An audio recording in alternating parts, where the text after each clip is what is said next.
Bem-vindos a mais um debate-papo. Como todas as sextas-feiras, nós temos a presença especial da missionária Edmeia Williams. E nós vamos estar, daqui a pouco, convidando a missionária Edmeia Williams a estar participando do nosso debate-papo, onde estamos tendo aquela conversa entre amigos, sempre de um tema relevante, falando de uma forma edificante. Só estamos esperando que a missionária Edmeia Williams possa estar entrando, e então estaremos convidando a missionária Edmeia Williams a que possa estar participando aqui desse debate-papo. Vamos ver se ela já entrou aqui. Agora sim. Agora entrou. Graça e paz, pastor. Tinha me boicotado. Que isso? Não, eu mandei o convite, deu alguma coisa que dizia que não podia entrar, né? Hoje você está aí junto com filha, netos. Então, maravilha mesmo. É um prazer, né? Você tem ministrado todas essas semanas que tivemos sobre as 7 igrejas do Apocalipse. E nós sabemos que muitos têm uma visão que cada uma dessas igrejas representa um momento na história da igreja. O meu pastor, que foi o bispo Robert McAllister, né, quando eu era adolescente e também jovem, ele tinha uma visão que eram aspectos da igreja, que a igreja possui aspectos disso.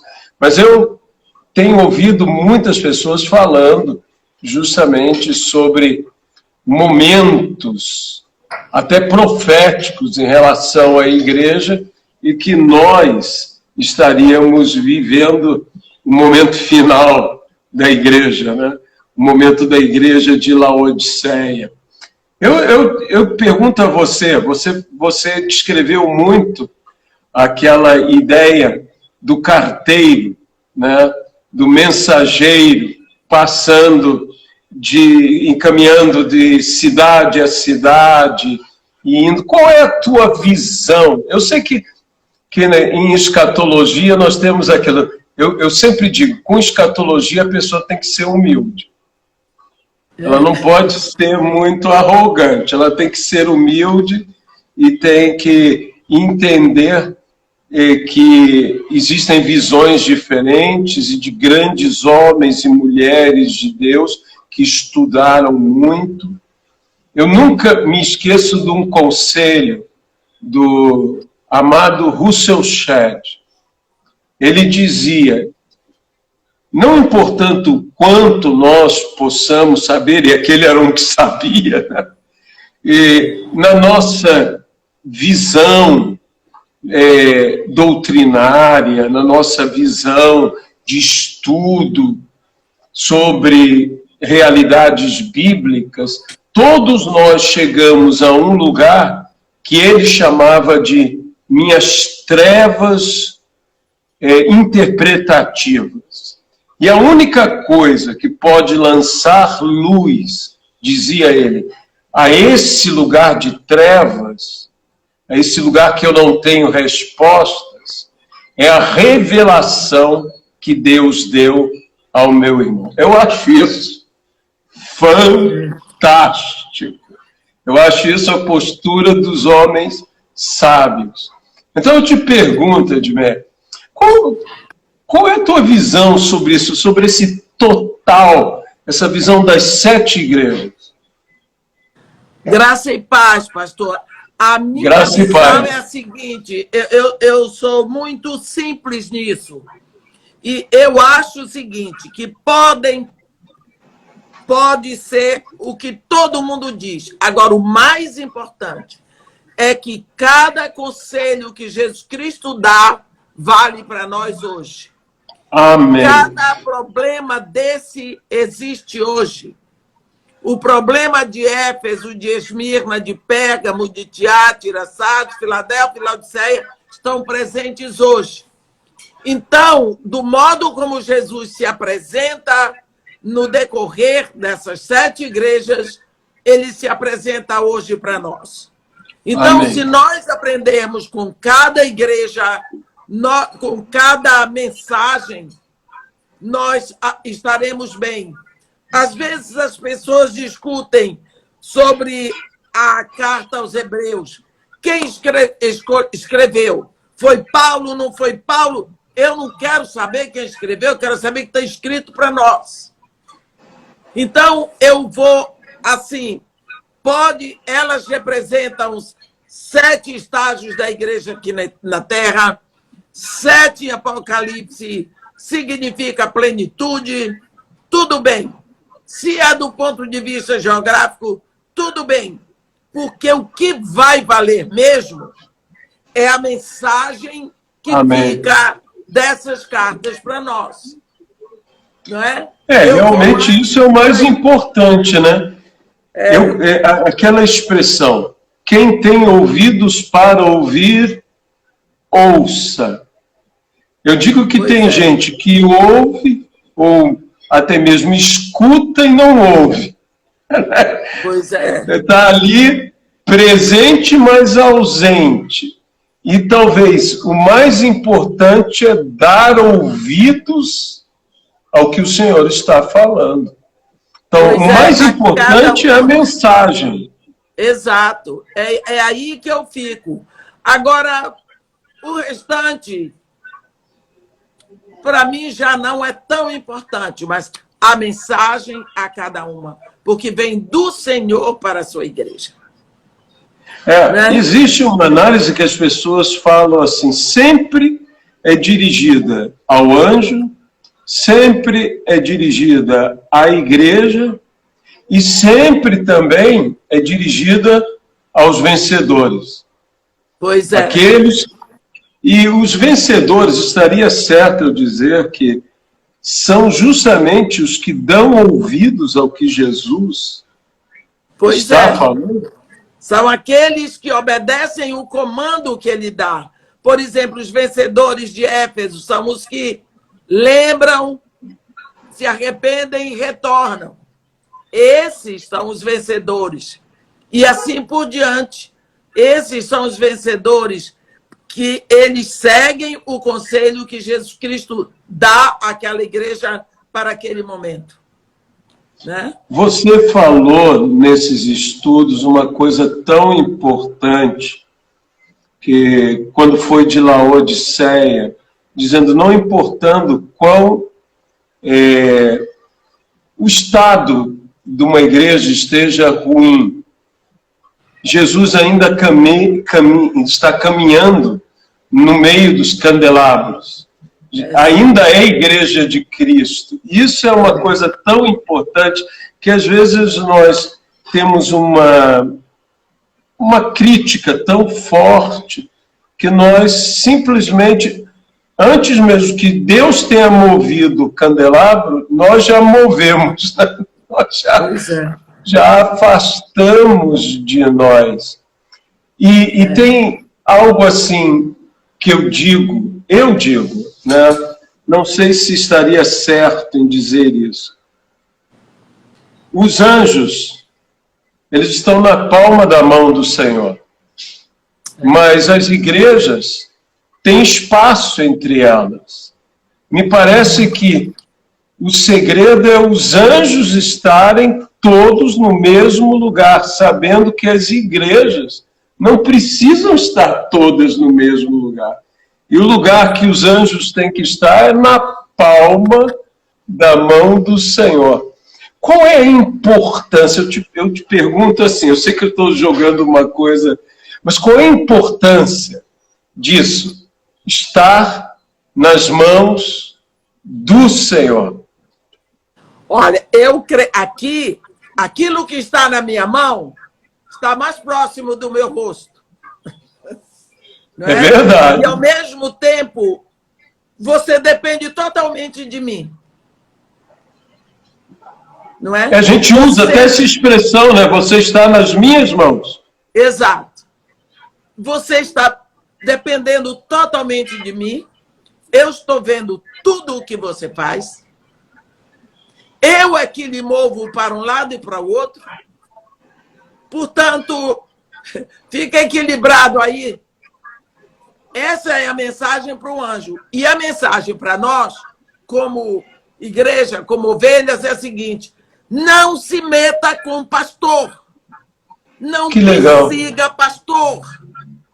Não vá perseguir um pastor, porque quando você persegue o pastor, você está perseguindo aquilo que está na mão de Jesus.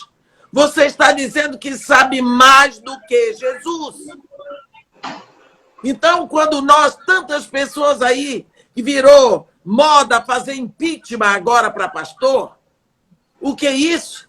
Se o pastor, a liderança está nas mãos do Senhor Jesus, é Ele que sabe o que fazer na hora certa. Por isso eu canso de dizer, eu tenho medo de pastor.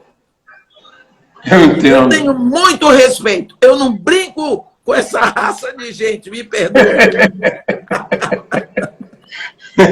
É perigoso. É perigoso. Não, eu entendo, eu entendo. Eu também vejo o seguinte, a mão, quando a mão de Deus fecha sobre nós, né, e nós ali nos sentimos, vamos dizer, sufocados, esmagados, apertados, mas não existe lugar mais seguro que a mão de Deus fechada sobre nós. Então eu muitas vezes imagino assim, até o juízo de Deus me dá segurança. Até quando Deus é contra nós, de alguma maneira, Ele é por nós. Ele está nos guardando ali. Né? Eu me lembro do Glenn Martin. O Glenn Martin, teu neto, para que todos saibam, o Glenn Martin é o neto da Edmeia. O Glenn Martin sempre foi uma criança muito interessante. Né? Uma criança muito interessante. E o Glenn Martin, um dos vídeos que ele mais gostava era um videozinho com uns bonecos, digamos assim, que era do profeta Jonas. Então, era a grande frase do Glenn Martin: Deus é o Deus da segunda oportunidade. Você lembra disso? Second chance God. Exatamente. Era toda hora dele para Jonas. Queria mudar o nome. Então, é aquilo sempre. Uma das coisas que mais me espanta em Jonas é que você se jogar para os benefícios de Deus, para a graça de Deus, é uma coisa. Mas você se jogar em direção ao juízo de Deus é outro nível de fé, né? Se entregar ao juízo, se entregar ao castigo. Poucos homens a gente vê isso. Davi, você vê, não, eu me entrego nas mãos de Deus para que Deus execute o juízo em minha vida. E eu tenho dito que quando você se joga para Deus, para o juízo de Deus, o que você acaba encontrando é a misericórdia de Deus. Sim. Porque Jonas até disse, eu sabia. Eu sei quem é o meu Deus, eu sabia que o Senhor é um Deus que se arrepende do mal, porque ele sabia na própria experiência, sabia que o Senhor ia perdoar essa gente, eu tinha certeza, até aborrecido, né? Agora, Edmeia, às vezes as pessoas, quando leem Apocalipse, talvez se esqueçam que a maior revelação do Apocalipse, não querendo ser polêmico, nem ser contra isso ou contra aquilo, não é a besta, não é o anticristo, não é Babilônia, que são assuntos que mexem com a gente, obviamente. Não é a grande tribulação, não é se é pré, se é pós. A grande revelação de Apocalipse é Jesus Cristo. É Jesus. É Jesus. E o que você poderia nos dizer sobre isso? Porque isso, para mim, que é a coisa, vamos dizer, mais amorosa de Apocalipse. Eu acho, porque a igreja, ao longo da história, ela pensa em Jesus no Natal, como bebê de Belém, e festeja aquele bonequinho de fralda. O segundo momento em que a igreja festeja muito o suposto Jesus é na crucificação. Então, bota aquele homem de fraldinha de novo lá na cruz. São os dois momentos. Mas quando Jesus Cristo sobe, o Pai chama João para revelar quem é o filho dele, para que a noiva pense no noivo como ele é hoje. O Cristo da glória. Aquele que o Pai quer que a noiva pense nele assim. E nessa hora, ele não é o bebê de Belém. Ele é o Cristo da glória.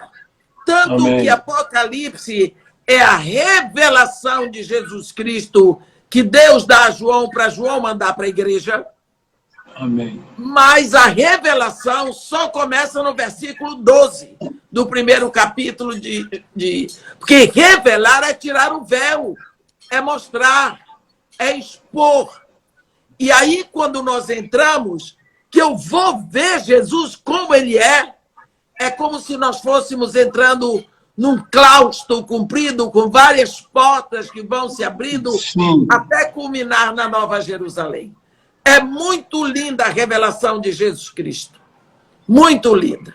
Começa no capítulo 1 e vai embora. É só isso. E quando entramos nesse caminho, nós não paramos mais de ler Apocalipse. Não paramos mais. Ou seja, vai se abrindo uma porta após outra. E o que é mais lindo, o que eu acho lindo, quando lá no final, ele diz assim, eu, Jesus, enviei o meu anjo para vos testificar todas essas coisas. Amém. Às igrejas.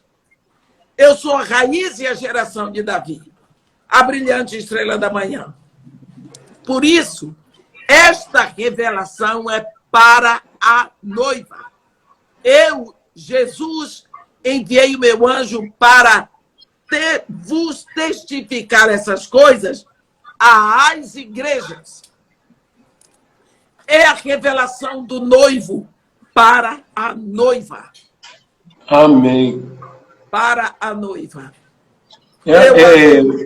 Então seria assim, vamos dizer, revelar-se como a revelação do amado para a amada. Para a amada, para que ele quer que a gente pense nele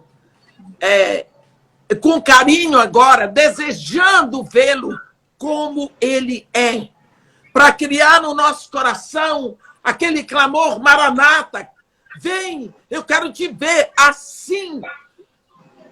Apaixonado, né? Exato. A igreja apaixonada. A igreja desejosa de estar.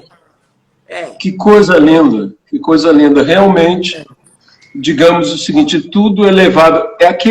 Existe um teólogo, o pai da teologia prática, assim dizem, né? Um presbiteriano, Aí vem minhas raízes presbiterianas, né, do vovô Laudelino.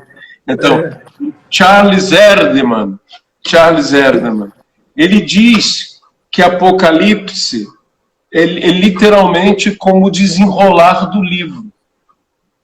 Que ele diz, a leitura de um livro antigo, ele era desenrolado.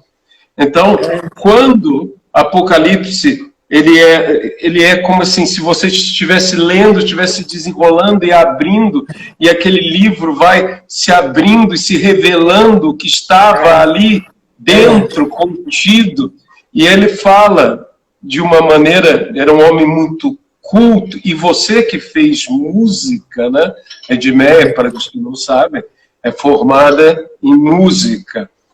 Apocalipse, ele diz, ele parece uma estrutura operística até, que explodem, ele diz, até a pausa dramática, o silêncio dramático, Apocalipse possui, né? Houve silêncio no capítulo 8.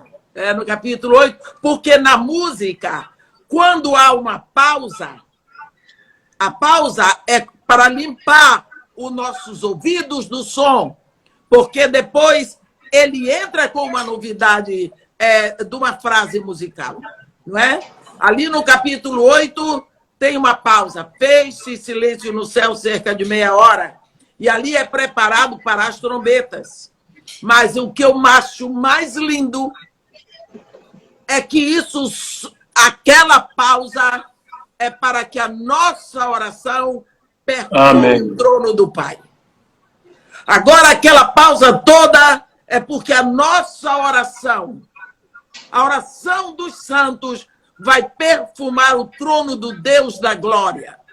E depois que a oração perfumou tudo aquilo, o incensário é jogado inteiro para a terra responde.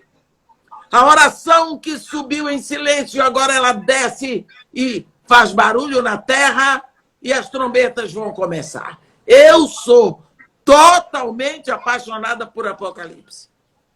Não, mas o meu amigo Lamartine é o tema da vida dele, né? Lamartine, se você dá uma chance para ele, ele vai falar de Apocalipse tudo de uma maneira muito apropriada, com muito conhecimento, porque, além de ser um homem muito preparado, quando você se apaixona por algo, você se dedica ao que você é apaixonado. Você serve o que você ama, como a Bíblia mesmo nos diz. Esse silêncio que é feito nos céus e interrompido pelas orações que vêm da terra, parece que Deus deseja tanto nos ouvir que pode fazer um céu inteiro ficar em total silêncio. Isso para mim é uma coisa tão extraordinária. Pastor, eu vou dizer uma coisa para o senhor. Se nós entrarmos nisso, eu já disse, um dia eu vou ficar mais doida do que eu sou. Mais doida de alegria. De alegria. De alegria. Porque, porque nós vemos Deus. Não há palavras para expressar quem é Deus. E de uma hora para outra, ele para por causa de mim. Eu estava lendo em algum lugar, ouvi, não sei, aquela oração de Josué para o sol parar, para a lua parar, e os cientistas provando que houve esse dia mais longo. Houve esse dia mais longo na história. E que o sol não podia ter parado sozinho e a lua, porque se Deus parasse o sol e parasse a lua, ia ter uma hecatombe universal, porque tudo estaria em movimento, menos o sol e a lua. Então, a única coisa que pode ter acontecido é que Deus parou todo o universo. para parar o sol e a lua pela oração de Josué. Isso é uma coisa extraordinária. Eu fico impressionada. Eu fico impressionada. A atenção que Deus dá, tanto às nossas orações, e por dar as nossas orações à nossa pessoa. Pois é. E lindo, quando Jesus Cristo nos ensina a orar, ele dizei, quando orardes, dizei, Pai.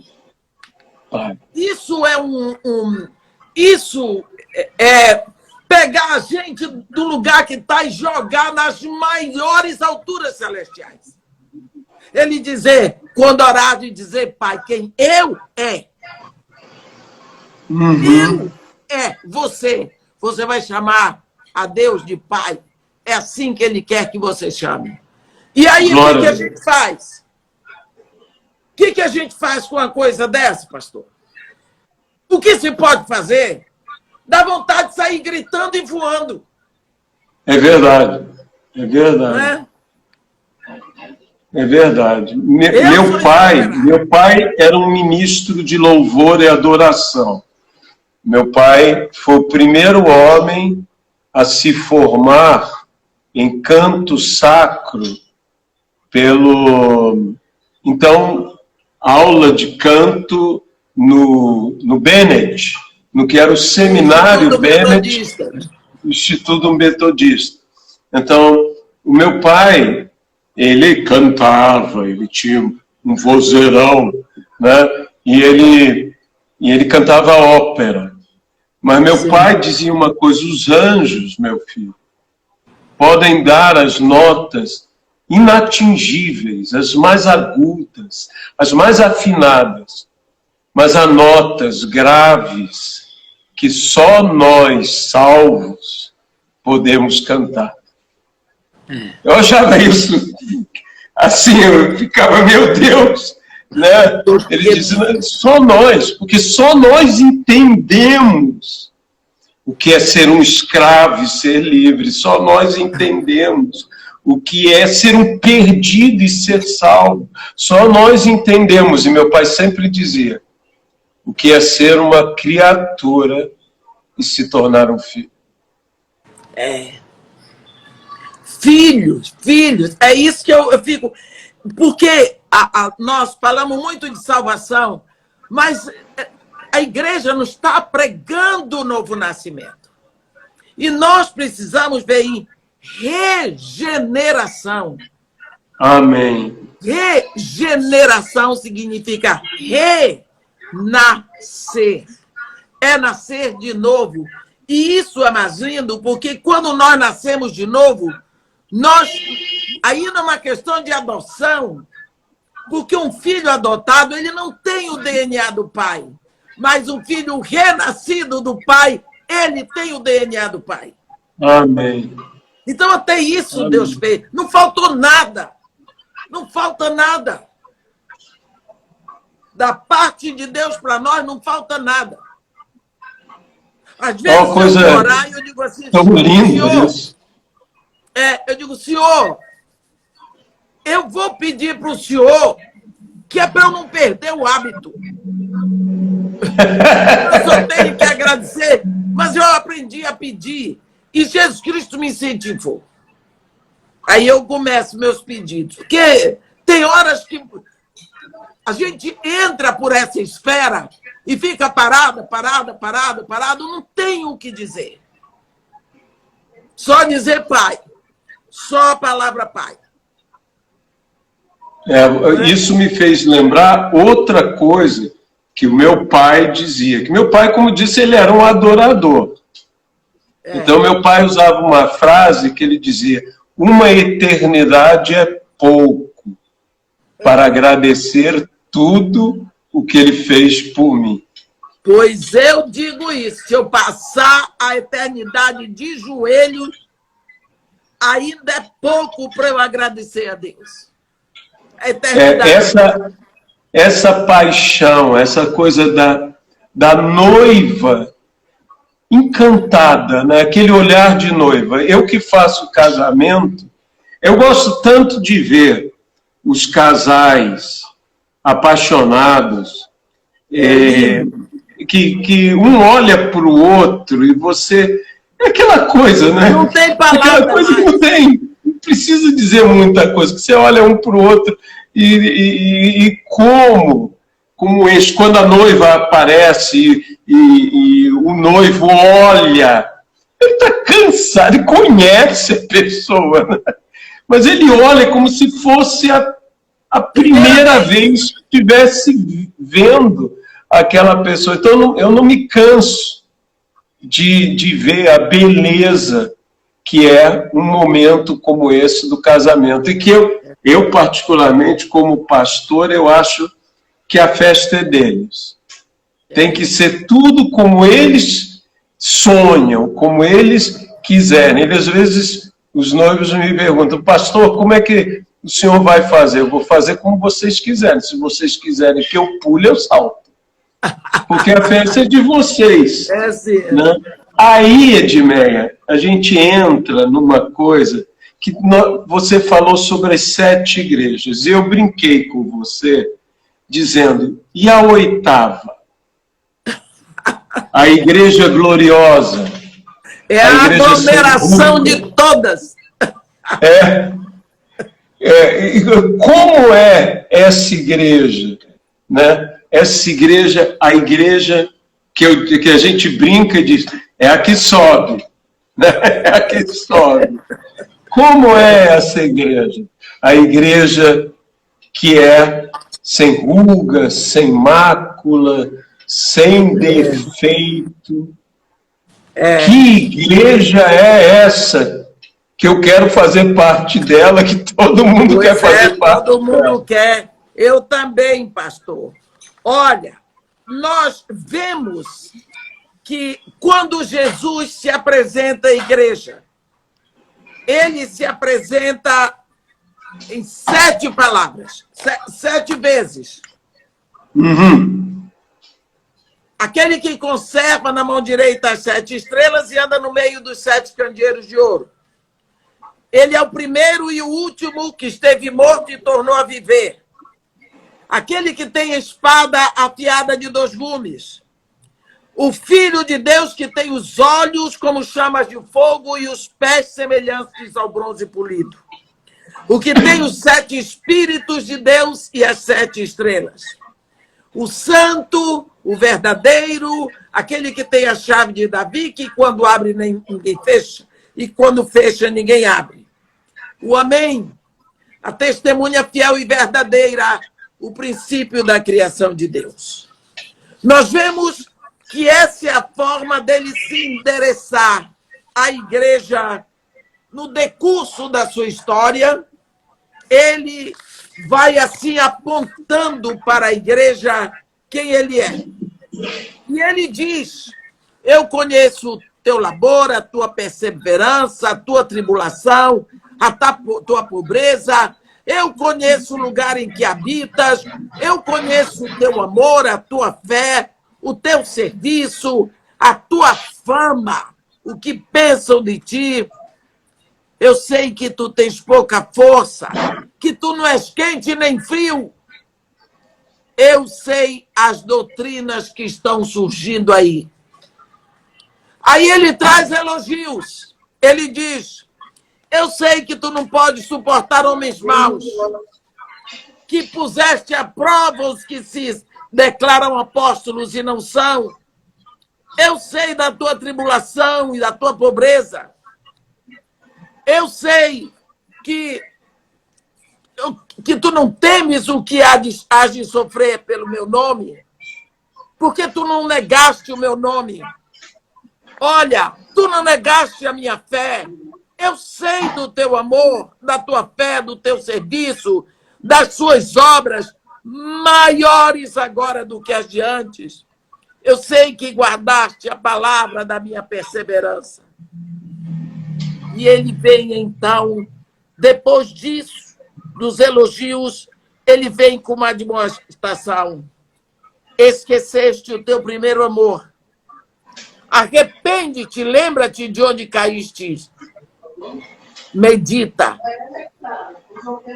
Tu tens aí, cuidado com a doutrina de Balaão, com a doutrina dos nicolaítas, arrepende-te.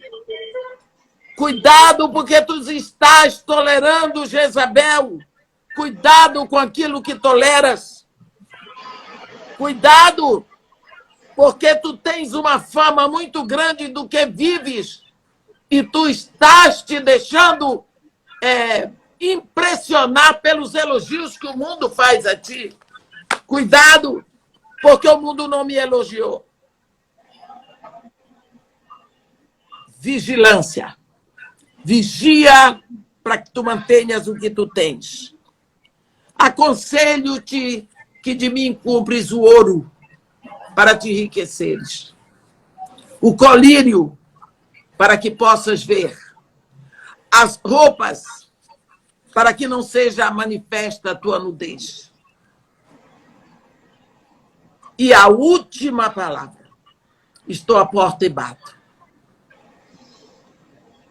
Se alguém ouvir a minha voz e me convidar. E quando ele diz se alguém ouvir a minha voz, é depois de muitas vezes ele ter dito quem tem ouvidos ouça. É O que o verdade. Espírito diz às igrejas. E agora ele diz se alguém ouvir a minha voz. Mais uma vez ele entra no caso do nascimento no Espírito, porque só quem nasceu no Espírito tem ouvidos para ouvir o Espírito. Então, aqui Jesus Cristo, ele termina a mensagem dele para a igreja, para essa fase da igreja, chamando o povo para uma vida no Espírito. E o que nós menos vemos hoje são as igrejas ministrando diretamente, abrindo os olhos do povo para a presença do Espírito Santo. Infelizmente, nós estamos assim. É lindo que depois dessa fase, Igreja na Terra, nós entramos num assunto chamado céu. No capítulo 4 de Apocalipse, entra o assunto chamado céu. E este céu que ele fala é o céu que é apresentado para nós, avisando que nós vamos passar por muita tribulação, porque todas as vezes que o povo de Deus teve tribulação aqui na terra, Deus abriu a visão do seu trono. Foi assim na época de Daniel, foi assim na época de Ezequiel, foi assim na época de Isaías, foi assim na época de João. Para nós sabermos que o céu é real, que aquele que se assenta no trono do universo é nosso Pai, e que é para lá que nós temos que olhar, porque lá está aquele que sustenta todo o universo na palma da sua mão. Amém. Então, ele promete ao vencedor as promessas para os vencedores, coroa de vida. A coroa da vida diz que o vencedor se alimentará da árvore da vida, que se encontra no paraíso de Deus.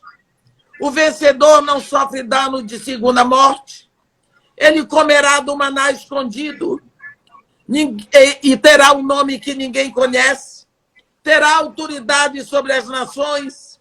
Será vestido de vestiduras brancas e será coluna no santuário de Deus e sentar-se-á comigo no meu trono, assim como eu também venci e me assentei com meu Pai no trono lá. Ele fala aqui, igreja, no cômputo geral.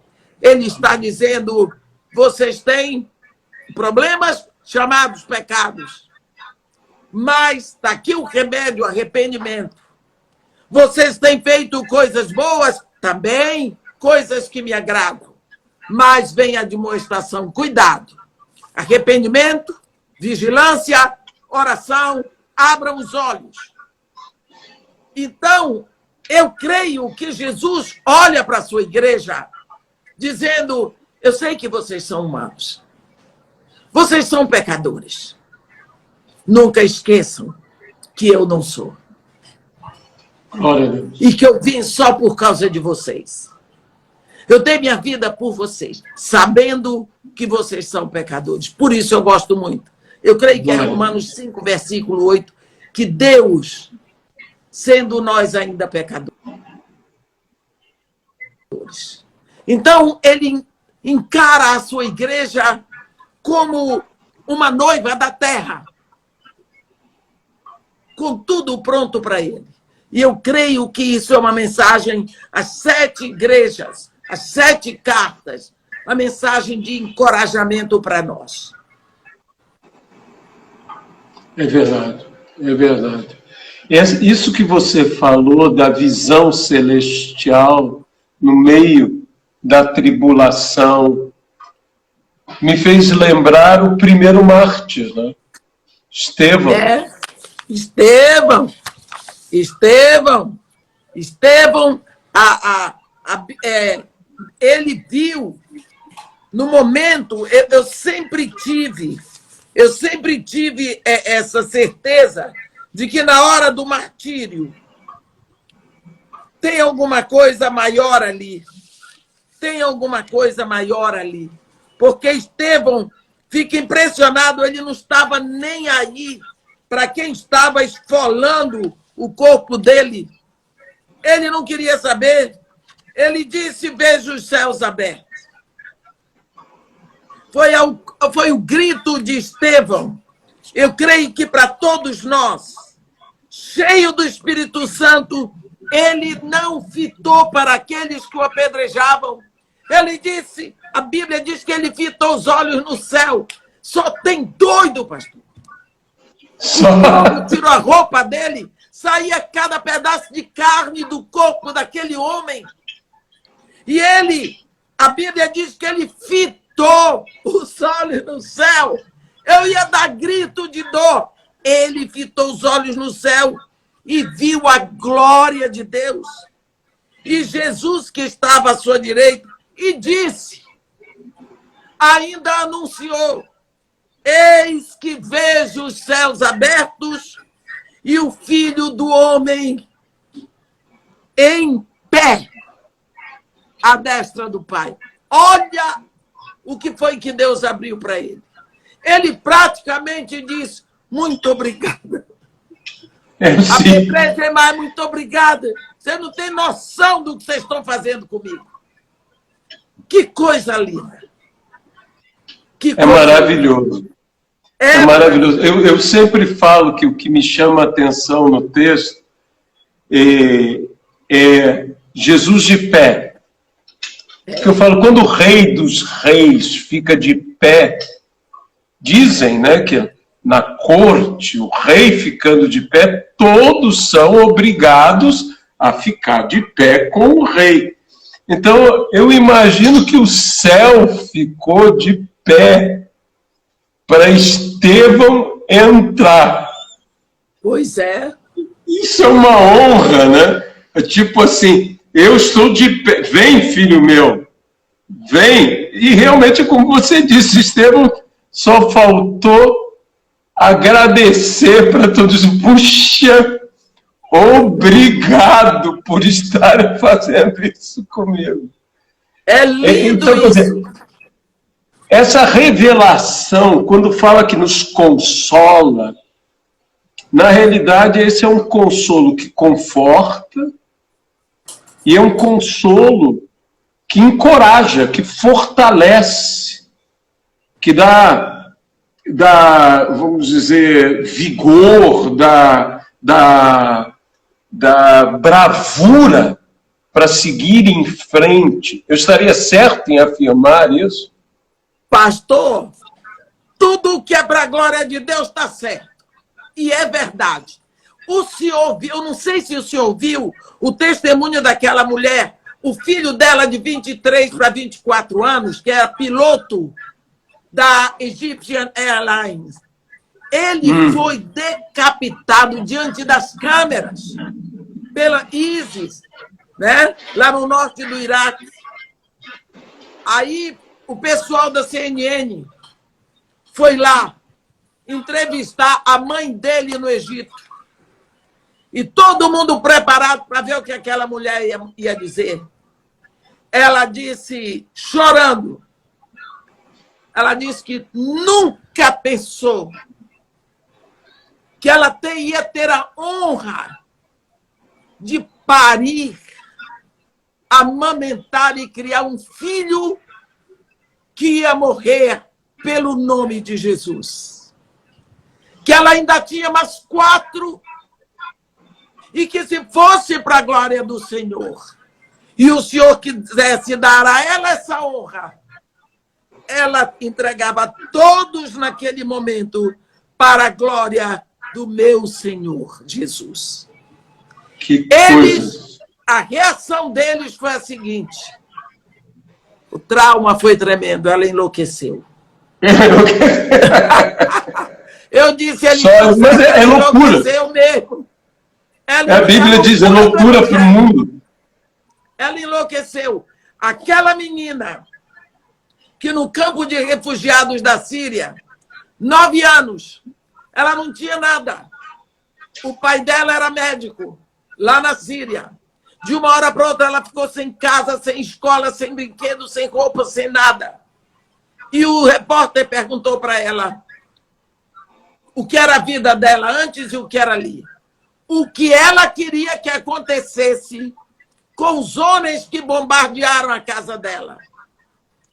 Ela disse, o que eu quero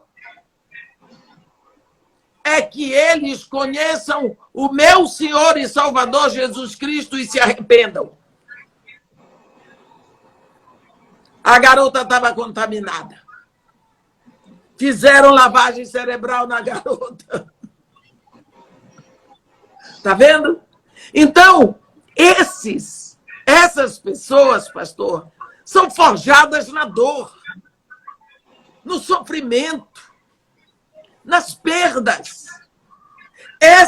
Esses testemunhos, como diz o autor de Hebreus, são de pessoas cujo mundo não é digno deles. Nós estamos aqui no nosso mimimi, reclamando de tudo, exigindo tudo, falando mal dos irmãos, da liderança. Eles estão sendo forjados, tendo a sua fé forjada na dor. Eles sabem o que é fé. Eles podem Amém. dizer, eu sei em quem eu tenho crido. Olha, o meu amigo Carlos Belar, pastor de uma monumental igreja em Córdoba, Argentina, ele foi convidado pelos auspícios das igrejas na Alemanha a ir ao mundo afegão numa conferência de fé para pastores evangélicos. Então ele chega lá, tem dezenas de pastores, e ele olha para aqueles homens e pergunta a eles, todos missionários, sobre quem eles eram, descobre quem eles eram. Eram aqueles grupos de missionários que o Talibã manteve preso e mata, não mata, mata, não mata, mata, não mata, durante aquele período todo. Então o Belar vira para os organizadores e diz, vocês são loucos? Vocês querem que eu pregue sobre fé para esses homens? Eu só tenho, aí o Belar disse, eu só tenho uma igreja grande. Esses homens, eles são os que têm um grande testemunho de fé. Aí o Belar, porque ele é muito assim, sabe? É um homem de Deus maravilhoso. O Belar se ajoelhou e beijou pé por pé de cada um daqueles homens, em lágrimas. Porque, como você disse, são pessoas forjadas, eu usarei a expressão, na bigorna de Deus. são homens forjados na bigorna de Deus. E que tem aquela forma. É que muita gente, Edmeia, fala: ah, eu quero ser esse vaso na mão do oleiro. Eu quero que Deus me dê a forma. Eu quero. Só que se esquecem que para poder fixar a forma, tem que ir para o forno. E tem que ser amassado.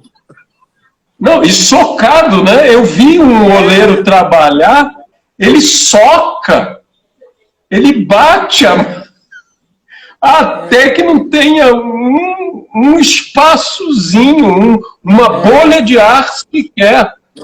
Então, quer dizer, você trabalha, não é só a hora que vai sendo girado e dando forma, tem o trabalho todo da massa.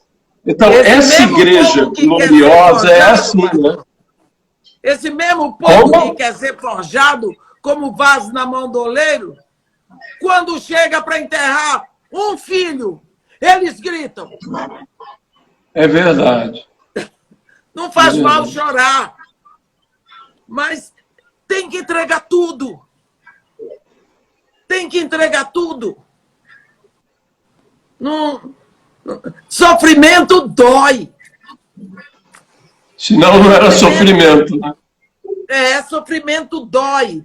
E a pessoa está ali, hoje, amanhã, que você vai matar, que você vai morrer, a pessoa fica em suspense. Não é? Fica em suspense. Mas a igreja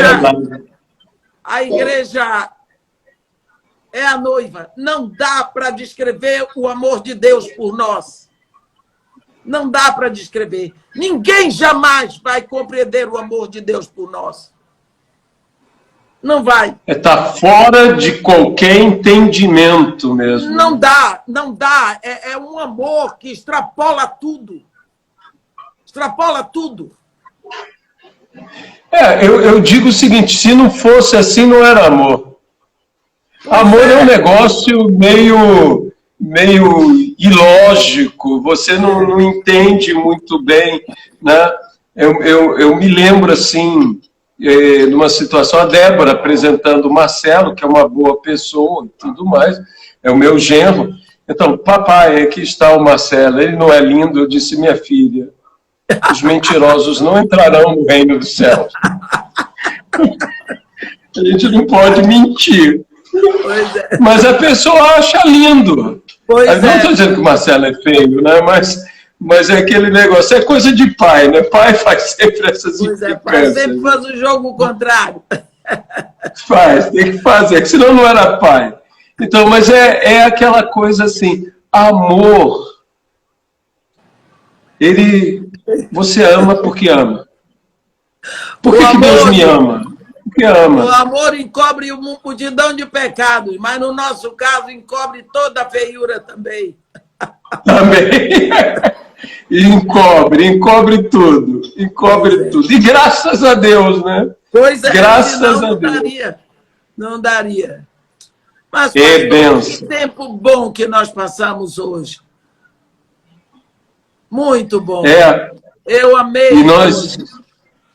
Tudo bem. Vamos fazer o que nós sempre fazemos para aquelas pessoas que desejarem ajudar, contribuir, abençoar a casa de Maria e Marta, as crianças que você tem cooperado com elas, porque a casa de Maria e Marta dá apoio, dá reforço escolar, da formação musical, aula de dança e tantas outras coisas, né?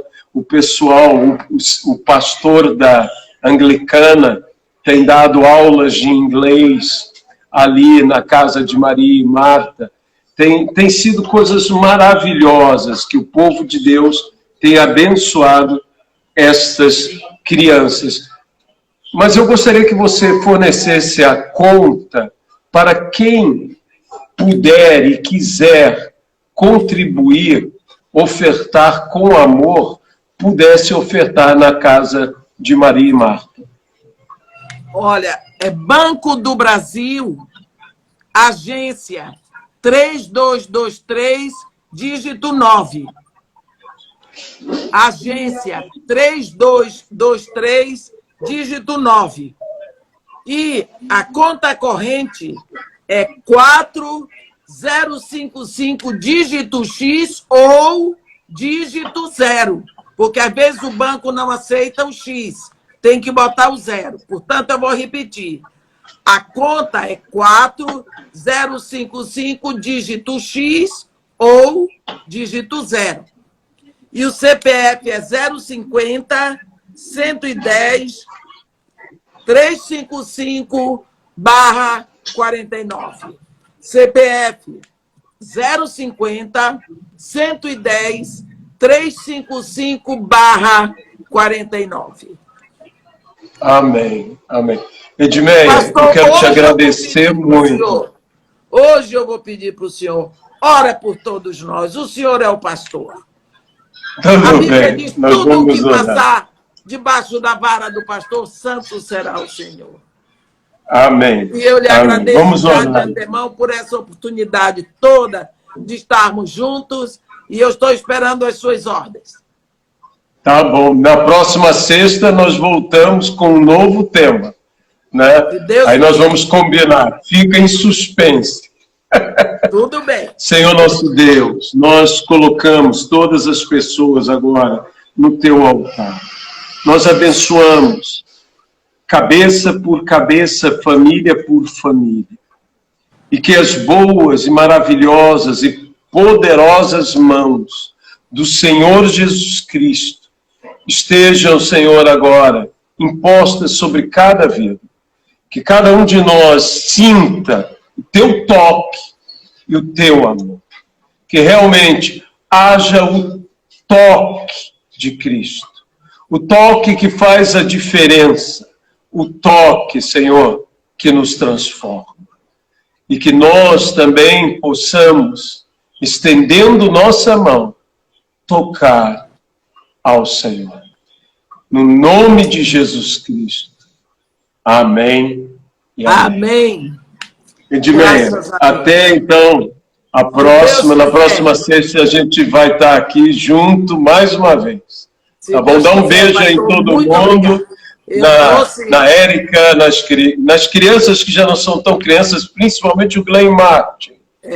Como eu tenho saudade do Glenn Martin pequeno. Pois não que não seja bonito o Glenn Martin grande, mas é que eu me lembro da saudade. Pequeno é que era um show. Era um show, mas vamos dizer que o grande vai ser um grande show. Um grande show, é isso aí. Tá bom? Então tá. Muito obrigado, um abração, Edmeia. Obrigado. Tá. Obrigado a todos e até uma próxima vez, permitido.